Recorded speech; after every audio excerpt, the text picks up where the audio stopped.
Primeiro, Apocalipse 12:1 diz assim, ó: a mulher e o dragão. E viu-se um grande sinal no céu, uma mulher vestida do sol, tendo a lua debaixo dos pés e uma coroa de bronze e uma coroa de 12 estrelas sobre a cabeça. E estava grávida e com dores de parto e gritava com ânsias de dar à luz. E viu-se, presta atenção no terceiro versículo, e viu-se outro sinal no céu, e eis que era um dragão vermelho, que tinha 7 cabeças e 10 chifres, e sobre as 7 cabeças 7 diademas. Versículo 4: e a sua cauda levou após si a terça parte das estrelas do céu e lançou-as sobre a terra. E o dragão parou diante da mulher que havia de dar à luz, para que, dando ela à luz, lhe tragasse o filho. Eu quero que você preste atenção no versículo 4 novamente. E a sua cauda levou após si a terça parte das estrelas do céu e as lançou-as sobre a terra. Amém? Graça e paz. O tema de hoje ele é esse daí mesmo. Não se subestime a Satanás. Não podemos subestimar o diabo.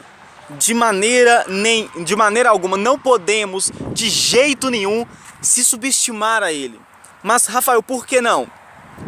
É simples. O versículo que nós lemos, o versículo 4, ele diz claramente o que aconteceu. Ele diz claramente onde que foi e como foi e qual foi o primeiro laço de Satanás sobre algo, sobre alguém. O primeiro laço dele foi sobre os anjos.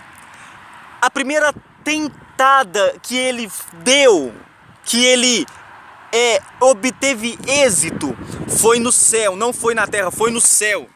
Não foi contra seres humanos, não, foi contra anjos de Deus, contra querubins. A Bíblia Sagrada diz que Satanás, ele, com a cauda dele, ele arrastou para a terra a terça parte dos anjos. Foi a terça parte dos anjos. Ele conseguiu enganar, ele conseguiu tragar, ele conseguiu derrubar a terça parte dos anjos. E ainda tem como se subestimar a isso. E ainda tem como virar e falar: deixa pra lá, Satanás não tem poder não. Deixa pra lá, porque é só falar assim, tá amarrado. Sai, Satanás. As pessoas pensam que Satanás é um cachorro que vai sair quando elas dão ordem. Sai, Satanás. Não é dessa forma. E tem a seguinte frase: tá repreendido. Achando que é mágica no mundo espiritual. E na verdade não é. Porque Satanás, se tem uma coisa que ele é, meu querido, é astuto, é sagaz, ele é inteligente. Ele não é um trouxa, ele não é um bocó, ele não sai dando tiro para todo lado. Não, ele estuda a vida da pessoa, ele estuda a vida do cristão. Ele vê onde o cristão, ele tem ali um ponto fraco, qual é o ponto fraco do cristão, para ele investir nesse ponto fraco e obter êxito. É por isso que várias pessoas caem no mesmo pecado todos os dias, todas as vezes. Por quê? Porque Satanás, ele sabe que é ali que a pessoa é fraca. Satanás, ele conhece, Satanás, ele estuda a vida da pessoa e ele sabe, ele não é trouxa, ele não é um bocó. Satanás, ele estuda a vida da pessoa e ele sabe onde a pessoa ela é mais frágil, onde a pessoa ela é mais fraca. Ele sabe qual é o ponto fraco da pessoa, do crente, e ele investe nisso. E se o crente não colocar muralha, não colocar muro para tampar essas brechas, ele vai acabar caindo várias vezes no mesmo pecado por causa disso. Agora eu vou citar algumas passagens bíblicas na qual Satanás, ele tentou homens. A primeira é ali no Jardim do Éden. A Bíblia Sagrada diz que a serpente era o animal mais astuto de todas as alimárias. que havia ali, ela era o mais astuto, sagaz. Então, Satanás, ao invés de ele ir até Adão e tentar ele a comer o fruto proibido, não. Ele foi até Eva. Por que ele foi até Eva? Porque Pedro diz que a mulher é o vaso mais frágil do que o homem. A mulher, ela é mais emotiva, ela é o vaso mais frágil do que o homem. É por isso que Satanás foi em Eva e não em Adão. Ele foi em Eva. Olha como que ele é inteligente. Olha como que ele é inteligente. Ele foi até Eva e tentou ela e obteve êxito. Então, próxima passagem, vamos ver os escribas, os mestres da lei, ali perto de Jesus. E os mestres da lei e os escribas estão ali. Eles eram representantes de Deus. Eles representavam a Torá, o Pentateuco. Eles representavam a Torá. Só que eles eram para serem ali cheios do Espírito Santo, serem cheios de experiências com Deus. Mas Jesus virou para eles e falou assim, ó: vocês têm por pai o diabo. Olha aí. O diabo tomou posse até dos mestres da lei, dos escribas, daqueles que sabiam a Bíblia de cor e salteado, daqueles que eram para ser representantes do Senhor. Olha aí. Agora vamos para os discípulos. Certa vez Jesus pergunta: quem os homens dizem que eu sou?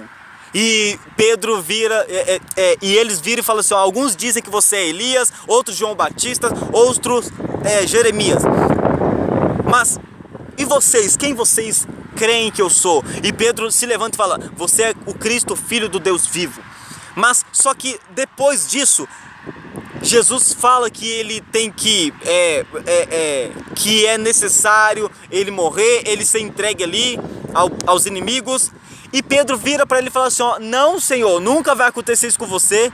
Para com isso. E Jesus vira para ele e fala assim: ó, para trás de mim, Satanás. Olha aí. Até com Pedro, olha como que Satanás ele é astuto. Até com Pedro ele... Agora, a Bíblia Sagrada diz que Judas, que Satanás tinha colocado no coração de Judas para trair Jesus. Olha como que esse inimigo é. E as pessoas pensam que ele não existe. E as pessoas pensam que já era, que Satanás está morto. E as pessoas pensam que Satanás ele não está atuante na terra hoje em dia. Elas estão muito enganadas. Ah, você que pensa que Satanás ele está morto, ele está mais atuante do que você imagina. Ele está mais perto da sua vida, ele está mais perto de tentar você do que você imagina. Ele está mais perto.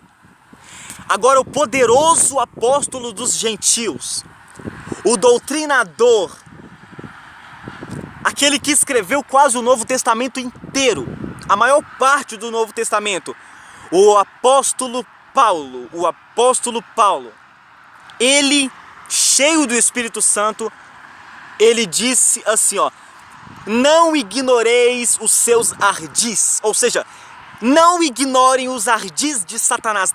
Paulo fala assim: eu vou ignorar? Não vou de jeito nenhum, porque eu sei que Satanás não é trouxa, eu sei que ele não é um banana, eu sei que ele não é um bocó, eu não vou ignorar os ardis dele.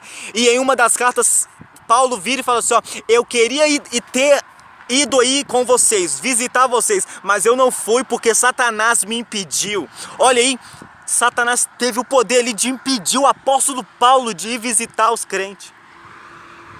É tudo Bíblia. É tudo Bíblia. É só lá e ler. E ainda ignorar? De jeito nenhum. Ah, meu querido. Nós temos que vigiar mais. Temos que vigiar mais, temos que orar mais. É por isso que Jesus disse: vigiai e orai, para que não entreis em tentação. Agora, o que eu vou falar aqui é o último que eu vou falar. A Bíblia Sagrada diz lá no livro de Mateus capítulo 4 que o Espírito Santo conduziu Jesus até o deserto. E depois veio quem? Quem que veio? No quarto dia, depois de 39 dias, Quem que veio ali? Veio Satanás para tentar Jesus. Mas por que Satanás não veio no terceiro dia? Por que ele não veio no 13º dia? Por que ele teve que vir logo no último dia, depois dos 39 dias? 40, ele veio. Por quê? Por que ele veio no último dia? É porque nesse último dia Jesus estava mais fraco, estava mais debilitado, porque ele estava 40 dias sem comer. E ele estava com fome. E Satanás apareceu ali e tentou ele. Se você é filho de Deus, transforma essas pedras em pães. Olha aí, era o que Jesus mais estava precisando ali, era comer. Ele estava com fome, ele era 100% homem, 100% Deus. E Satanás vai lá e tenta ele dessa forma. Satanás, ele é inteligente. Ele é inteligente. Ele não quis ir no primeiro. Porque ele vai e ele pensa assim, uai, se eu for no primeiro, ele vai me rejeitar, porque ele não está com tanta fome. Agora, se eu for no último dia, aí sim ele é capaz de cair na tentação. Ele é bem capaz.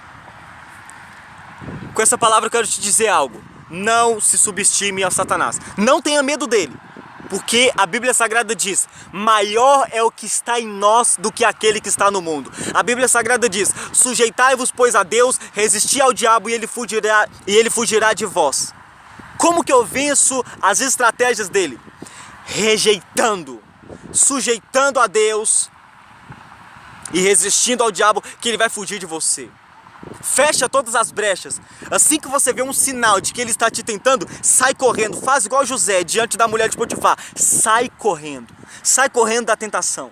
Resiste ao diabo, porque maior o que está em nós do que aquele que está no mundo. E assim você vai obter êxito na vida espiritual em relação às estratégias do inimigo.